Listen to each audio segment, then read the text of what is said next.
Welcome back, YouTube, to the Ron Paul 2008 channel's feature on You Choose 2008.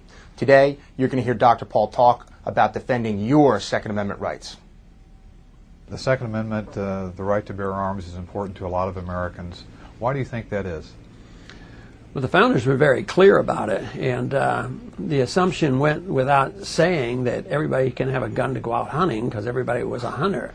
But they wanted to be explicit that individuals owned guns because they never wanted to have the populace disarmed. Matter of fact, they encouraged and they believed that each community and each state would have a militia, which was just a group of people who could be called up in an emergency to be deputized for protection.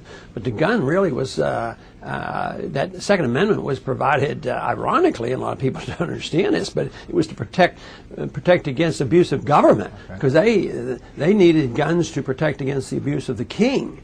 They saw the Second Amendment as very, very important. Of course, I see it as so important because I think it was the lack of respect for the Second Amendment that contributed a whole lot to the disaster of 9/11.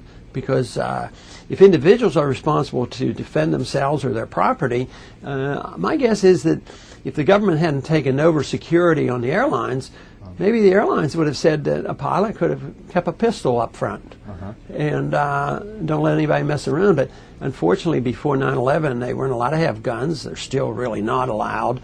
At the same time, the government told us not to resist. Right. So they did exactly the opposite. No wonder, well, this was an opening for people who wanted to do us harm. But the Second Amendment is crucial. And if you think about it, you know, the lack of respect for the Second Amendment is in the areas of our country that needs the Second Amendment the most.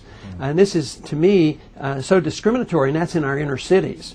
You go to the inner cities where there's the most crime, and yet if you're a law-abiding citizen, you're not allowed to defend against the crime. Right. So you're not allowed to have a gun in the inner city. So this, to me, is discriminatory.